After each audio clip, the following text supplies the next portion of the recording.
BioWare is, perhaps more than any other game developer, famed for fantastic writing and storytelling. Games like 2003's Star Wars: Knights of the Old Republic and 2007's Mass Effect cemented that status. Those were nearly legendary games that, while perhaps falling short in the combat and gameplay departments, told such great stories and gave us such richly developed characters that we simply didn't care. That reputation was cemented as well by other games such as Baldur's Gate and Jade Empire, so BioWare has this great storytelling reputation. Or at least the studio was known for great stories and writing. That doesn't appear to be true anymore and has been less and less true as time has passed. You can almost follow the downfall of BioWare's ability to write stories well by looking at their releases since Mass Effect. Their storytelling ability seems to be getting progressively worse. Let's start with Mass Effect's successor game, Mass Effect 2. The overall story of the Mass Effect series is that an ancient race of intelligent machines, the Reapers, have returned to the galaxy every 50,000 years to destroy all advanced organic life, then retreated to the intergalactic dark space between these cycles of extinction. We're told this cycle is repeated for millions upon millions of years. Indeed, in ME2, one mission takes us to the husk of a Reaper ship that is 37 million years old. In ME2, we are led to believe that there is a mysterious alien race, the Collectors, who are kidnapping entire human settlements on colony worlds, and that they are allied with the Reapers. The kidnappings, therefore, are tied to some unknown Reaper plot to return and end this cycle with yet another genocide of all technologically advanced species. ME2 is perhaps the most popular installment in the ME trilogy, but the main story has a number of significant weaknesses. They killed the protagonist, Commander Shepard, in the prologue scene, then magically resurrected him, or her, depending on who you've decided to play as Shepard, during the opening credits. The resurrection storyline was completely unbelievable and handled only with some technological hand-waving that explained nothing. He was dead for 2 years, but now he isn't. Okay, but unless there's some serious character development storyline going on somewhere, you don't kill a protagonist in the opening scene of the story and then resurrect him in the second scene, especially without some serious exposition. That's just bad writing. Next, the story retconned the lore. In Mass Effect, none of the guns required ammo reloading. Instead, guns used cooldowns when they overheated.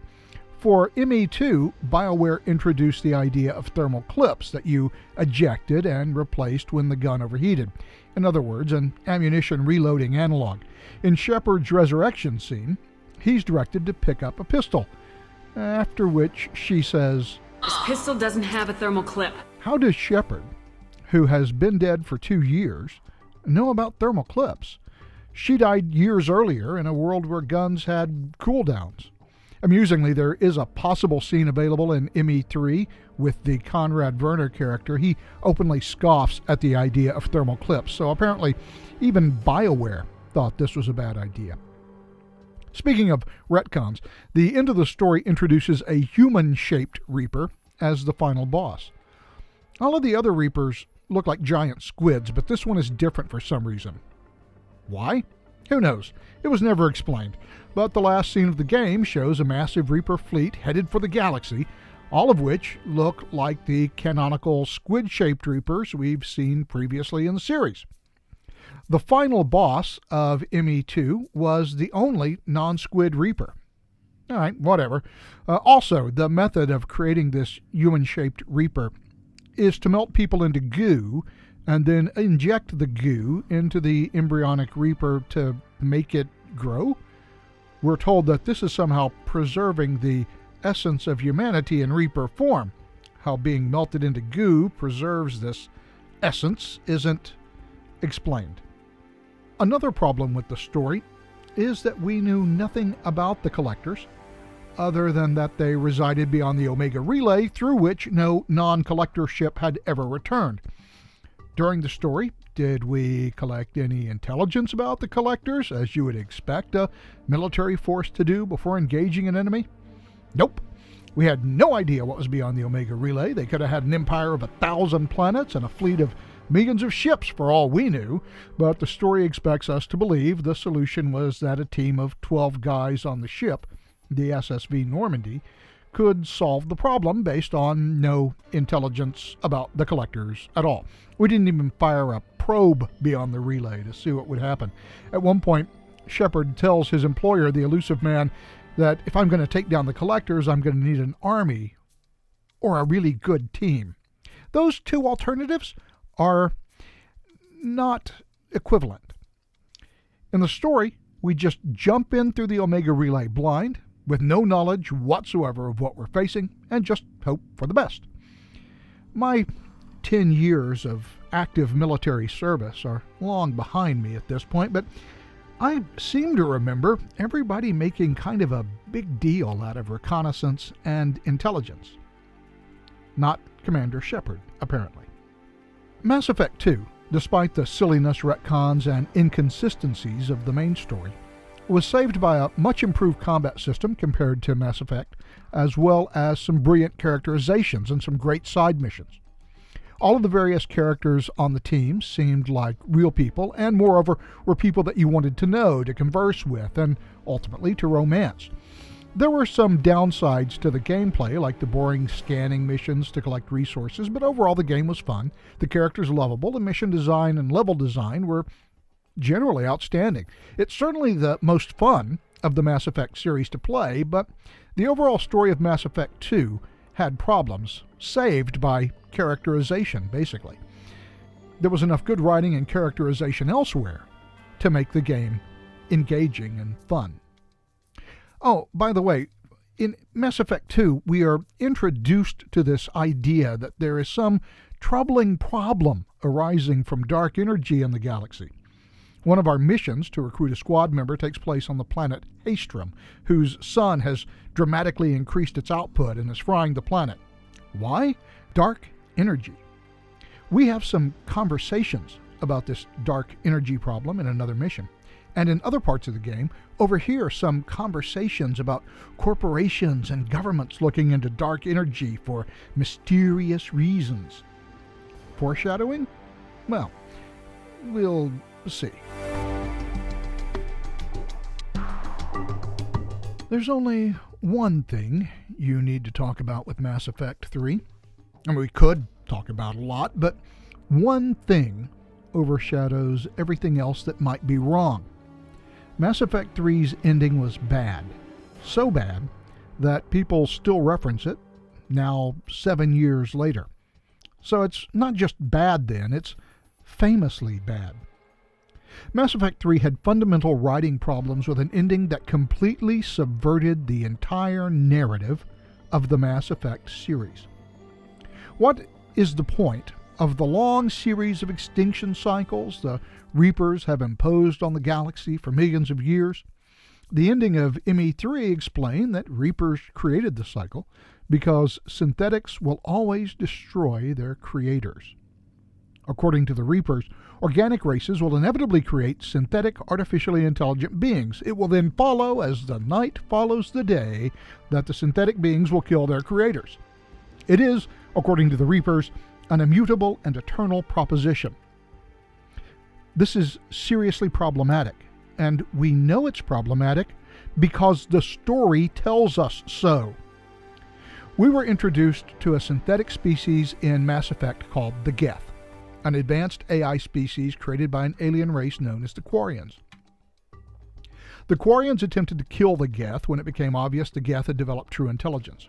This started a civil war that the Quarians lost, resulting in their permanent exile from their home planet.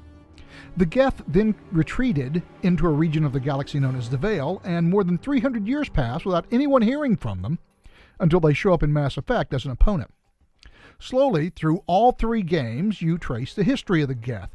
The Geth were the victims, not the aggressors, in the war with the Quarians. You learn that they were mainly peaceful, and that the hostile Geth you have encountered have been subverted by the Reapers.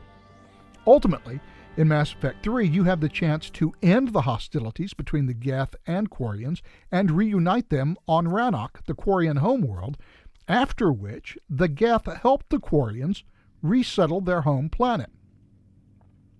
In Mass Effect 2, we were introduced to an AI on the rebuilt Normandy, EDI, and over the course of ME2 and ME3, EDI learns how organics think, develops a moral code, and eventually acquires a humanoid body so she can work more closely with the organic beings who surround her. She tries to develop a sense of humor and asks you, as Commander Shepard, how to become a better person. Eventually, she develops a romantic attachment to the Normandy's pilot, Joker. She has no interest in killing organics, and indeed is as fully committed to fighting the Reaper threat as any other member of the Normandy's crew. Yet, the reason we're given that the Reapers have imposed recurring genocides on the galaxy is that synthetic life will always destroy organic life. The cycles are the solution for a problem the Reapers say is insoluble. Really? Well then, BioWare, you probably shouldn't have spent 2 whole games with EDI and the Geth demonstrating exactly the opposite. Our entire learned experience of the game is that organics and synthetics can in fact coexist quite peacefully and, with the optimal gameplay route, quite cooperatively. We're given an ending in Mass Effect 3 that refutes the entire narrative of the series in the last 20 minutes. Indeed, the only evidence we have in the entire series that synthetics will always destroy organics is that the Reapers, a synthetic race, ultimately destroy all intelligent organic species in one cycle or another.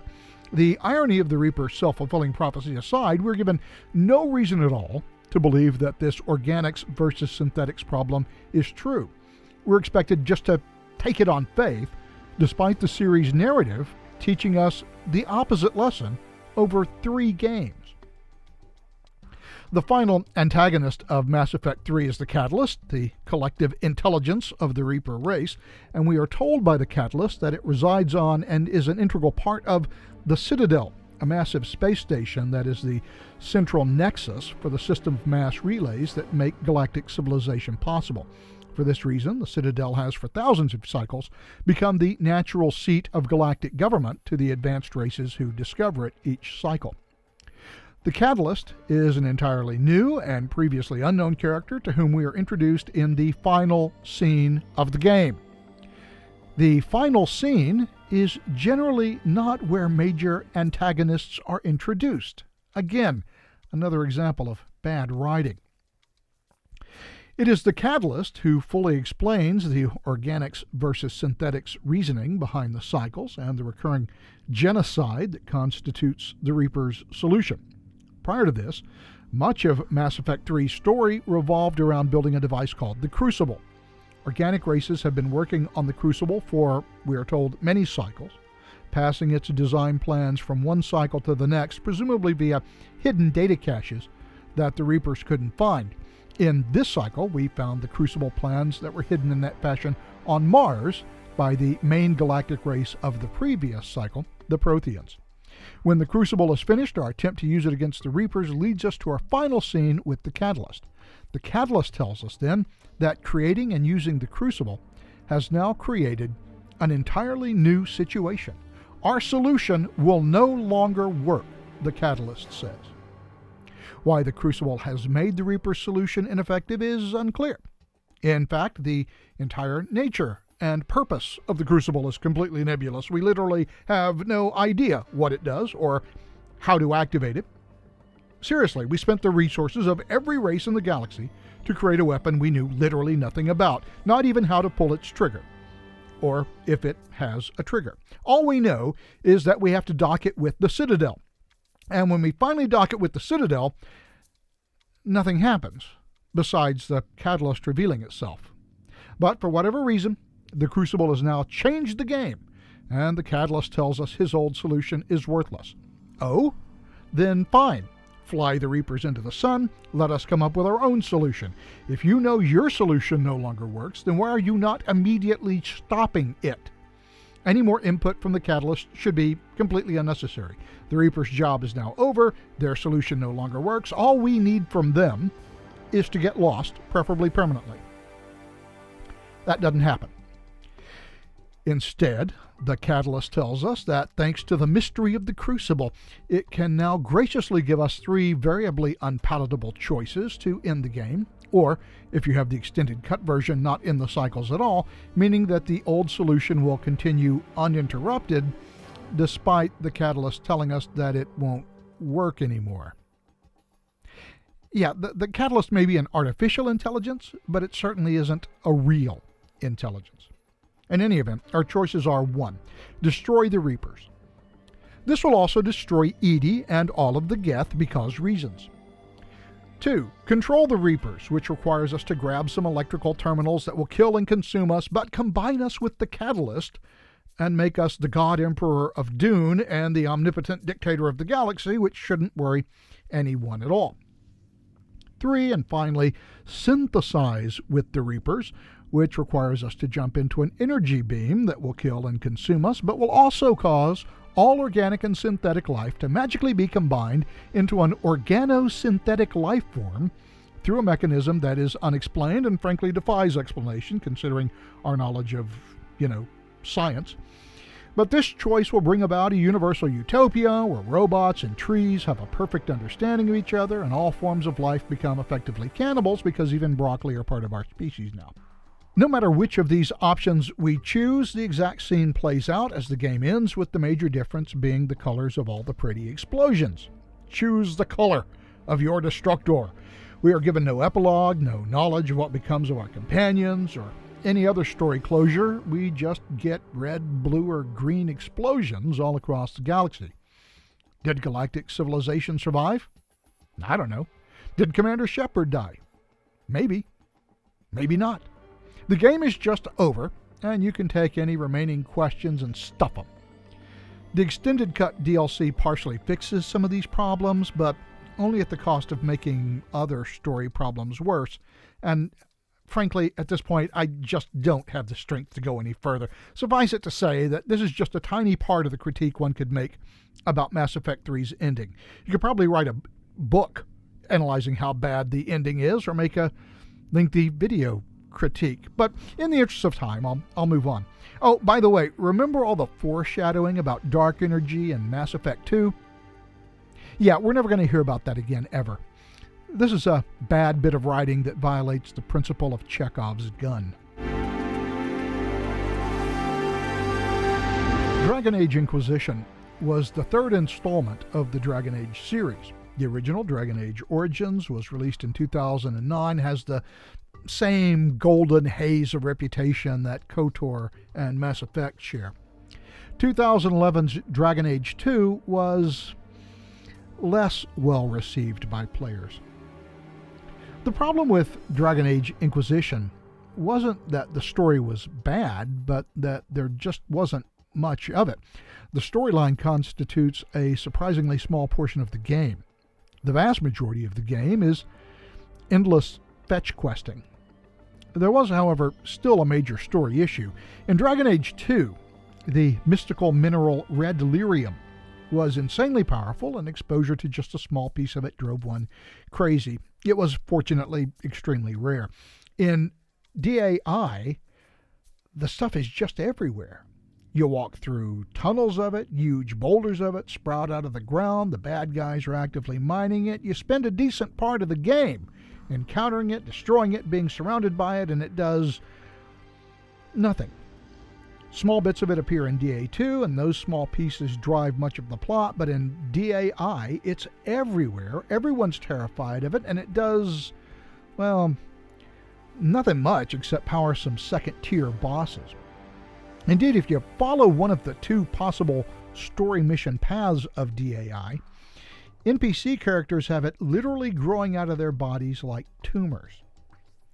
You do destroy a few pieces of it for one companion mission by just bashing them with a hammer or shield.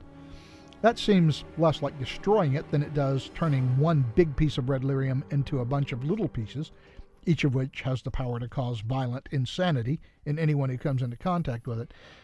No matter. Also, no matter, the mountains of the stuff you don't destroy that's just randomly littering the landscape.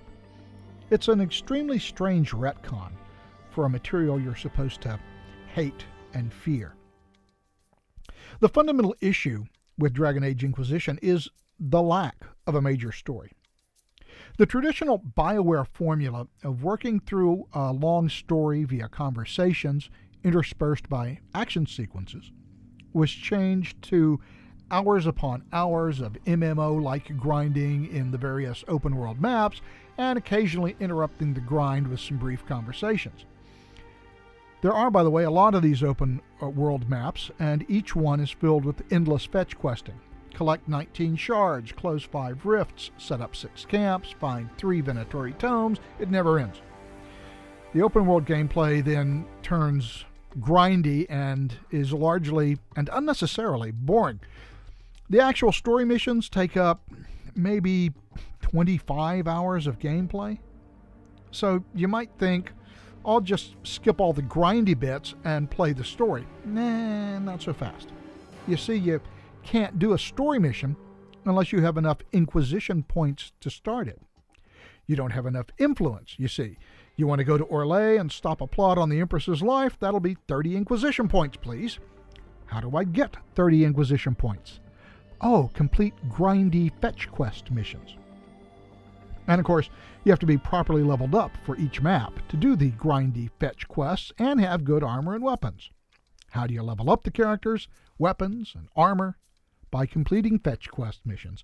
Go gather 10 pieces of shimmering samite, collect a white dragonling scales, get 6 pieces of blue viridium, and so on and so on. And once you've collected all those bits, now you can craft yourself a new weapon. Oh, but remember, you have 10 companions, so you need to craft armor and weapons for them too. So get busy, grindy. This game really didn't play to BioWare's supposed storytelling strength. Instead, it catered to the open-world MMO aspects to hinder your ability to progress the storyline. It's almost as if all the grindiness was specifically put into the game to hide the fact that the main story is actually quite short in terms of the percentage it occupies in a game that's supposed to be built around player choice and relationships. Writing and storytelling in DAI is more often noted by its absence, therefore, than by any of its qualities.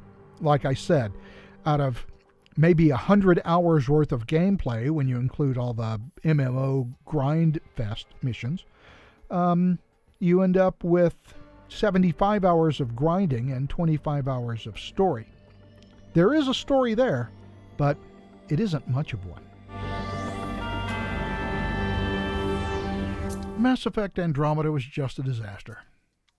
On release, the game was buggy, and much hilarity ensued with the creepiness of the facial animations and the near impossibility of creating an attractive avatar in the character creator. The game was instantly memeable and not in a good way, but forget the bugginess. The story itself was contrived, formulaic, and much of the writing was just plain bad. Mass Effect Andromeda contains some of the most laughable lines of dialogue ever presented in an entertainment medium. Sorry, my face is tired from dealing with everything. My face is tired? Who has ever said that? In another scene, you're talking with one of the romanceable characters, and your writer character just begins babbling like an idiot, ending with, I need to go over back to the pilot thingy. The pilot thingy? There are a lot more examples of this, but bad dialogue isn't the real problem, although it is a problem. The real problem, however, is a fundamentally bad story. The story's bad in innumerable ways, but I'll just present a smattering.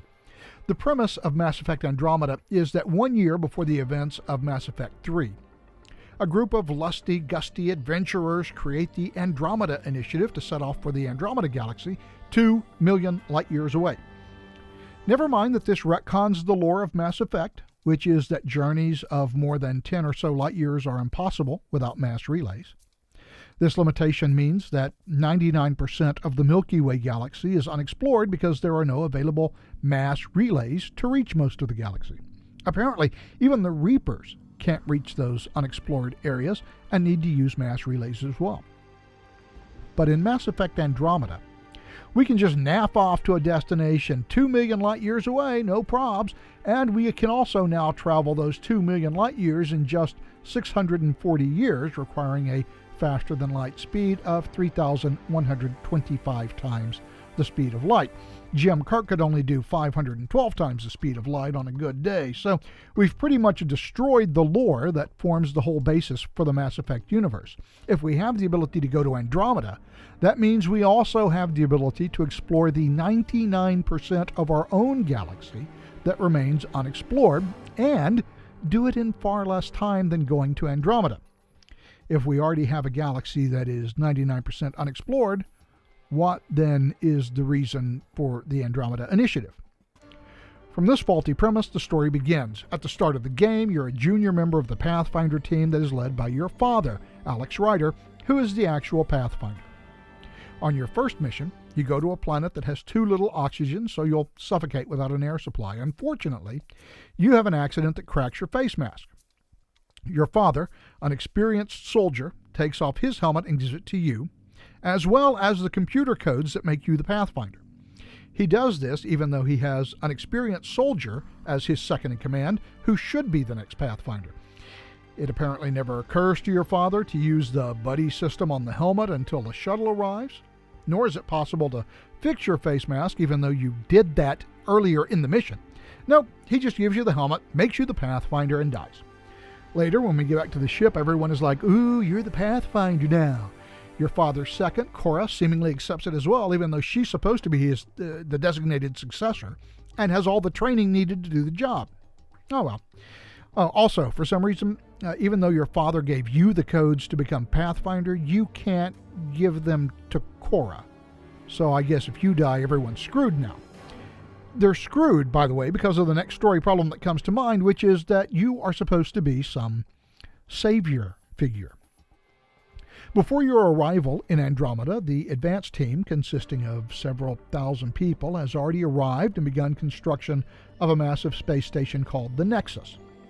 They failed at setting up outposts due to some hostile aliens, have no resources for unfreezing most of their people in cryo, and are on the ragged edge of survival. But you are the Pathfinder, so they do have an exploration ship they can let you have, along with a crew for it, and you can start settling outposts and the like immediately.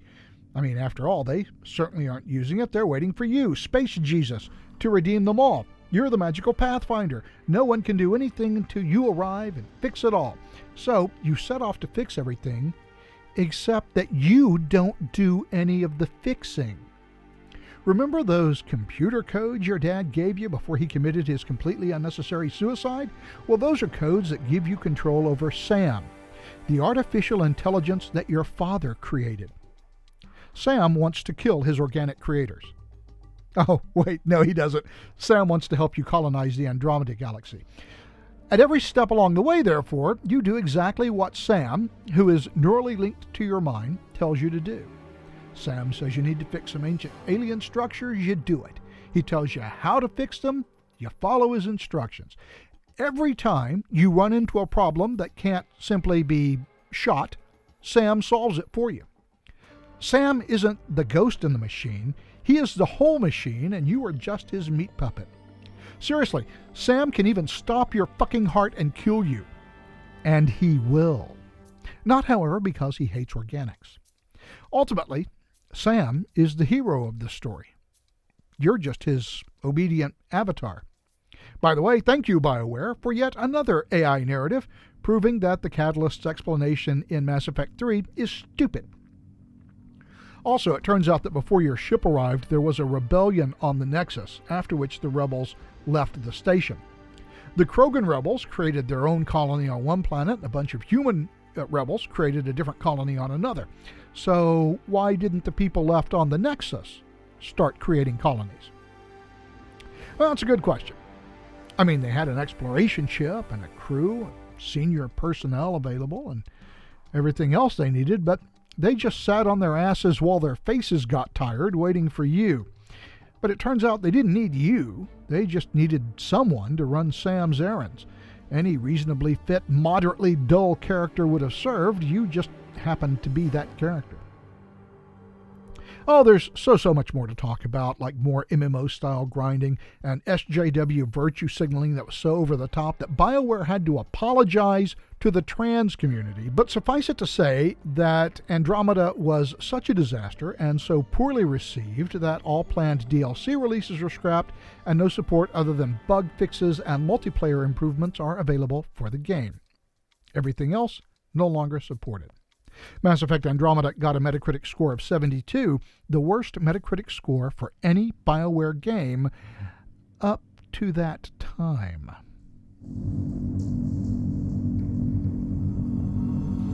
BioWare clearly saw the Metacritic score for Mass Effect Andromeda and said, "Hold my beer," because Anthem is currently sitting at 58 on Metacritic. Whatever else Anthem is, it isn't a traditional BioWare game, which is to say it's not an RPG at all. To the extent that it has a story, the entire story mission path takes about 12 to 14 hours to play. The remainder is straight up looter shooter. There are no NPC squad mates like BioWare's previous games. Instead, you group with other human players or go solo, though it's not recommended, to complete free play world events, play through the story, and then endlessly grind the same story or fortress missions over and over and over, hoping for a loot drop that's marginally better than what you have equipped. The story, such as it is not decision-driven in any way. To the extent there is dialogue with other characters, you have 2 and only 2 dialogue choices, and neither of them has any effect on the conversation other than the tone of your responses. You can be kind and professional, or snarky and sarcastic. Doesn't matter what you choose, really, because it doesn't change the conversation or outcome at all. It's hard to critique a story that hardly exists, except in the most linear sense. I mean, you have done a thing, now it is time for you to do another thing. This is our story. Now, when I say the story hardly exists, you may think I'm exaggerating for effect, so let me respond this way. The story is so short that BioWare stuffed a series of fetch quests into it to artificially lengthen it. They admitted to doing this. Even BioWare knows that the story is thin at best. Anthem is a game with a big open world that you can fly through, but how many players can be placed into the open world at any given time? 4. That's right. 4 players on one massive map. The world therefore seems empty and dead, with little to do unless you're lucky enough to happen across one of the world events that aren't, by the way, publicized or visible on the game's map in any way. You also can't set waypoints on the map. If you kill an enemy and get a loot drop of some sort, you can't access your inventory in-game to see what it is. You literally have to end the mission to access your inventory. There are a couple of standing missions that you can grind over and over for hopefully marginally better gear each time you grind it. But once you've finished the brief story, there is literally nothing else to do in the game other than repetitive grinding, which seems fun. On release also, the game had a number of, game-breaking bugs, including one that presented you with an eternal loading screen.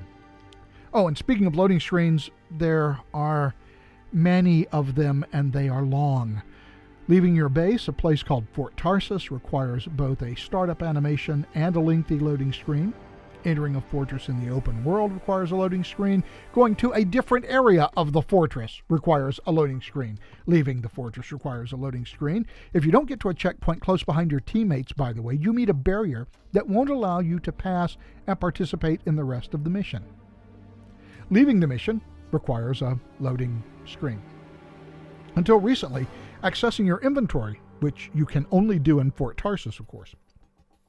That also required a loading screen, but they got rid of that one via patch. I actually timed a mission while playing and streaming on Twitch, and I found that 1/3 of an entire mission's time was waiting for loading screens. So, an extremely brief story, no in-game content, game-breaking bugs, and tons of loading screens. By the way, you want to know how long this game was in development?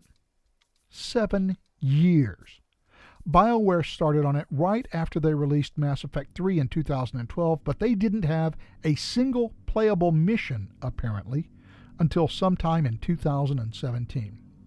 BioWare pawned off Mass Effect Andromeda from the main team in Edmonton to the smaller, less experienced team in Montreal so that Edmonton could concentrate on Anthem. Montreal built all of Mass Effect Andromeda before Edmund, after 5 years of development, had produced a single playable mission, if the Kotaku article by Jason Schreier is to be believed. And Anthem, by the way, was supposed to be the game that would change the entire nature of gaming. It's not that. So, where does that leave us? BioWare was a great storytelling studio until about 2010, where we began to see a long, slow decline into what we have today. Based on the experience of the last several years, BioWare seems increasingly incapable of telling a good story as time goes by, or, frankly, producing a good game. Looking at each successive BioWare game after Mass Effect, you can chart the decline in BioWare's quality and ability bit by bit until we get to Anthem. The Montreal studio was jettisoned after the Mass Effect Andromeda embarrassment. The development of Anthem was apparently so chaotic and directionless that a lot of the old BioWare employees left. All of the people, basically, who made KOTOR and Mass Effect and Dragon Age Origins so great are mainly gone. The studio may have the same name, but it clearly isn't the same place it was in 2007. A lot of people who love BioWare try to blame others for its issues. Now, if you want to blame BioWare's parent company, Electronic Arts, EA, for pushing games out the door of their child studios before they're fully baked, making them buggy and requiring major patches to fix rendering and gameplay issues, then fine. You can blame EA for stuffing microtransactions of the worst sort into games. You can blame them for forcing Frostbite on all their studios, even though Frostbite was manifestly not capable of doing third-person RPG systems well, because it wasn't designed to do it, which caused a lot of extra development effort. But let's not pretend that today's BioWare is the same studio that made KOTOR and ME1 more than a decade ago. Whatever BioWare might have been in 2007 in terms of creative storytelling, their talent has been diminishing, and that's been increasingly obvious with every succeeding game. For years, it has increasingly looked like BioWare is growing less and less capable of delivering the same kind of story experience it became famed for. I find that sad, because in the modern environment of gaming, where EA and Activision seem to care only about multiplayer, microtransactions, and games as a service in order to monetize their games as much as is humanly possible, we need someone who cares about the player. We need someone who can write great single-player stories, immerse us in new worlds and experiences, and give us that sense of adventure that made Mass Effect 1 so great. I cared about Shepard and Garrus. I wanted to cure the genophage. I wanted Tali to have her beach house on Rannoch. I played and replayed the Mass Effect games just to commune with characters I came to love as much as any character in a good book or TV show. They felt real in a way that most fictional characters don't. But when I played Mass Effect Andromeda, I remember getting about halfway through a playthrough and I thought to myself, I don't care about any of these people. I don't like any of my squad mates. I don't care if the Andromeda Initiative is a success. I found that I just wasn't interested in flying around in the Not Normandy with Not Garrus and Not Rex, and I didn't care if all the corpsicles stored on the Not Citadel ever got unfrozen. So I just stopped playing. And that told me a lot.